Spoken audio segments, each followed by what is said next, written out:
آپ کی ویڈیو ایک دیکھی تھی تقدیر کے حوالے سے، تو جی سر آپ ہمارے ویورز کو بھی بتائیے گا کہ تقدیر سر کیا ہے یہ؟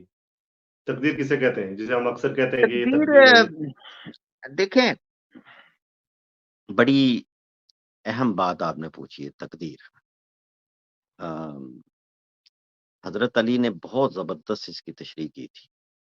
انہوں نے جی جی بندے کو کہا کہ آپ اپنا ایک پیر اٹھاؤ. اس نے اپنا پیر اٹھا لیا. تو اس کے بعد انہوں نے کہا کہ اب دوسرا پیر بھی اٹھاؤ.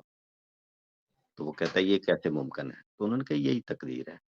اصل میں آپ کے پاس ایک محدود پاسبلٹیز ہیں جو آپ کر سکتے ہو، اور وہ محدود پاسبلٹیز جو آپ کے پاس ہیں وہ بھی بہت زیادہ ہیں. اس سے آپ بلینر ملینر بن سکتے ہو، میں آپ کو یہ بتاؤں. لیکن ایک وقت آتا ہے جب آپ جو مرضی کر لو اس کے آگے نہیں جا سکتے. آپ یہ اس دنیا میں فٹ بال کی گراؤنڈ ہے نا، جس طرح فٹ بال کھیل رہے ہو جی نا، فٹ بال کی گراؤنڈ کے ارد گرد ایک دائرہ لگا ہوا ہے. اس دائرے کے اندر ہی کھیلنا ہے، اس دائرے کے باہر نہیں جا سکتے. وہاں پہ قدرت کام کر رہی ہے. جی قدرت جی نے اس نظام کو چلانا ہے، میرے رب نے اس نظام کو چلانا ہے. وہ جب دیکھتا ہے نا کہ اس کے نظام میں یہ خلل ڈال دے گا، اب یہاں سے نہیں یہاں سے نکلے گا تو میرے نظام میں خلل، وہ وہاں روک دیتا ہے. پھر بندہ چاہے ٹکرے مارتا رہے، چاہے جو کچھ کرتا رہے، وہ ہے اس کی تقدیر. اب اس کے آگے نہیں وہ جا سکتا. اور اس کو سب سے بہتر اس کا طریقہ یہ ہے کہ سر تسلیم خم کر لے، اس کو ایکسپٹ کرے، واپس آئے اپنے گراؤنڈ میں، اور اپنی گراؤنڈ میں اپنی اپرچونٹیز اور پاسبلٹیز کو دیکھے اور اس کے اندر رہ کے کھیلے. جی جی. تو سر آپ کے نزدیک جو ہے وہ کامیابی کیا ہے؟ کامیابی سر کسے کہتے ہیں؟ کامیابی کی ڈیفینیشن ہر آدمی کے لیے مختلف ہے. ایک بچے کے لیے کامیاب ہونا پیپرز میں 100 میں سے 99 یا 100 نمبر لینا، یہ کامیابی ہے. ایلن مسک کے لیے یہ کامیابی ہے کہ وہ وہاں پہ مریخ میں جو ہے وہ بہترین گھر بنائے، تو وہ کامیاب ہو جائے گا. میرے لیے کامیابی کی ڈیفینیشن یہ ہے کہ میں اپنے اندر مطمئن ہوں. میں اس دنیا کی جو راز ہیں ان کو سمجھنے کی کوشش کروں. میں جس وقت پڑھ رہا ہوتا ہوں چیزوں کو، یا میں ویڈیوز سن رہا ہوتا ہوں ایسے لوگوں کی جو جن کا تعلق سیلف ڈیولپمنٹ سے ہے، یا جن کا تعلق اس کائنات کے راز ہیں، تو میں گم ہو جاتا ہوں. مجھے اس وقت اتنا اطمینان ہوتا ہے، میں دنیا کی کوئی اور چیز کی طرف دیکھنا پسند ہی نہیں کرتا. وہ میری کامیابی ہے. میری کامیابی جو ہے وہ یہ نہیں ہے کہ میرے پاس ملینز ہیں.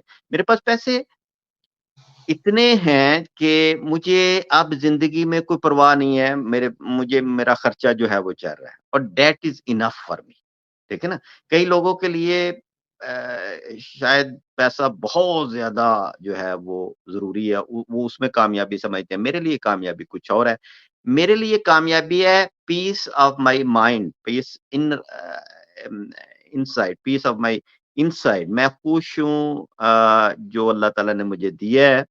میں کوشش کر رہا ہوں سیکھنے کی، کوشش کر رہا ہوں لرن کرنے کی، اور اس کے بعد اگر میں اس لرننگ کو لوگوں تک پہنچا کے لوگوں کے لیے فائدہ مند ثابت ہوں، تو یہ میری کامیابی. تو ہر آدمی کے لیے اپنی اپنی ڈیفینیشن ہے کامیابی کی. کامیابی کی کوئی ایک ڈیفینیشن نہیں ہے.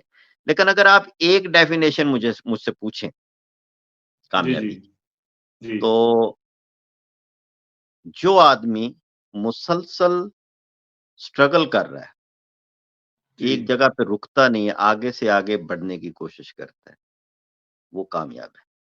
جو آدمی اسٹیٹک ہو گیا اس دنیا میں، کیونکہ اس دنیا میں واہ، کوئی ایسی چیز نہیں ہے جو اسٹیٹک ہے. آپ کا جسم، آپ کے سیلز، 100 ٹریلین سیل جو ہیں وہ وائبریٹ کر رہے ہیں ایک خاص فریکوینسی کے ساتھ. وہاں پہ آپ کو اسٹیٹک نہیں ہونا. اگر آپ اسٹیٹک ہو جائیں گے، یو آر گروئنگ اور یو آر ڈکلائننگ، آپ اوپر جا رہے ہیں یا نیچے جا رہے ہیں. اگر آپ اسٹیٹک ہو جائیں گے، اس کا مطلب یہ نہیں کہ آپ اسی جگہ پہ ہیں، آپ نیچے جا رہے ہیں. تو یہ سبق بھی میں نے بڑے مشکل مراحل میں سے گزر کے سیکھا ہے. تو اینی وے اس پہ بھی بات کریں گے. ایک ایک چیز ایسی ہے کہ اس پہ بات کریں تو ہماری رات ادھر ہی گزر جائے گی. اشتیاق، آپ نے 50 منٹ کا کہا ہے.